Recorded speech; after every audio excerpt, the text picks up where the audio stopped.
नमस्कार दोस्तों, आज के इस वीडियो में अमीन की बहाली की प्रक्रिया को लेकर चर्चा करेंगे कि आप लोगों की जो बहाली की प्रक्रिया है वो कब से होने जा रही है और किस आधार पर आपकी बहाली की प्रक्रिया होंगे।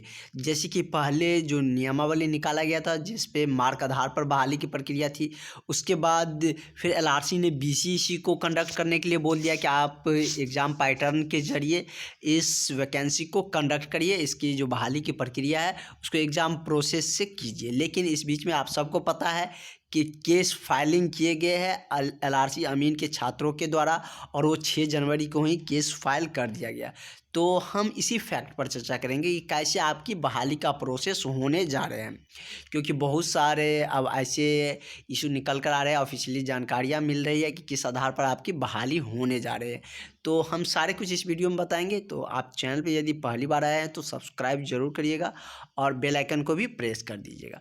तो चलिए हम लोग जान लेते हैं कि क्या आप लोगों की CWJC नंबर जो केस का है वो आ चुका है।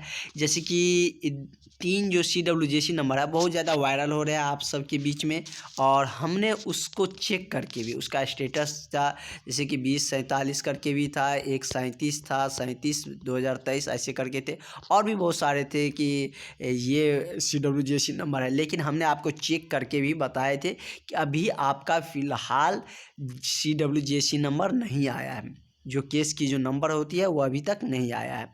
तो आप लोगों को थोड़ा दिन इंतज़ार करने होंगे, क्योंकि 1 मंथ से पहले आ जाता है। ऐसे कई वैकेंसी में देखे हैं हमने, जैसे कि BTSC वाला जो वैकेंसी था उसमें भी प्रॉपरली 3 केस हुए थे, उसमें भी हमने देखे थे कि 1 मंथ के अंदर में ही उसकी फर्स्ट हियरिंग भी हो चुका था। लेकिन आप लोग में थोड़ा सा समय लग रहा है, तो समय लग रहा है तो कोई दिक्कत नहीं है, क्योंकि BCC की तरफ से भी अभी तक कोई ऐसा नोटिस नहीं निकाला गया एग्ज़ाम पैटर्न को लेकर। यदि केस का फर्स्ट हियरिंग आ जाएगा तो निश्चित रूप से आप लोगों की जो बहाली का प्रोसेस है उसमें मार्क आधार देखने को मिलेंगे। क्योंकि आप सबको पता है कि कुछ दिन पहले जैसे 30 जनवरी को BTSC जेई के जो छात्र हैं उनके द्वारा धरना प्रदर्शन दिया गया, महारैली कह सकते हैं कि निकाला गया कि हम लोगों की बहाली की प्रक्रिया में तेज़ी लाया जाए, जल्द से जल्द रिजल्ट प्रकाशित किया जाए।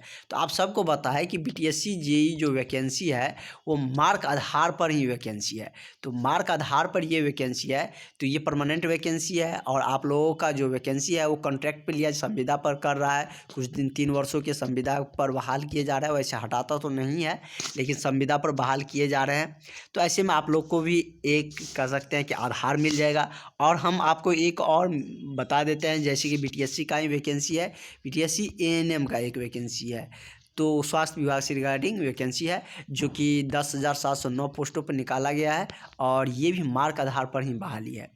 तो परमानेंट वैकेंसी जो निकाला जा रहा है लगातार कंटिन्यूसली वैकेंसी भी BTSC के द्वारा दिया जा रहा है, वो भी मार्क आधार पर दिया जा रहा है। और इससे पहले जो एक वैकेंसी कैंसिल किया है BTSC ने, कार्डियोलॉजी, जिसके बारे में हमने बताए भी थे, उस वैकेंसी को भी स्थगित कर दिया, वो भी मार्क आधार पर ही था। तो निश्चित रूप से इतने सारे वैकेंसी जब मार्क आधार पर आ रहे हैं तो आप लोग की भी बहाली मार्क आधार पर हो सकते हैं, यदि आप लोग केस जीत जाइएगा तो। और केस यदि कम समय में आप लोग वैसे थोड़ा समय लगता है, लेकिन केस में आप लोगों की जीत निश्चित रूप से होंगे। और जैसे CWJC नंबर आएंगे हम निश्चित रूप से आपको बताएंगे। अभी फ़िलहाल जो वायरल हो रहे हैं वो फेक नंबर वायरल हो रहे हैं, अभी तक वैसा कोई भी नंबर CWJC के रिगार्डिंग नहीं आया है, क्योंकि हमने आपको चेक करके भी बताए थे। तो जो आगे का अपडेट होंगे हम सारे अपडेट आपको बताएंगे। तो चलिए मिलते हैं नेक्स्ट वीडियो में। Thank you.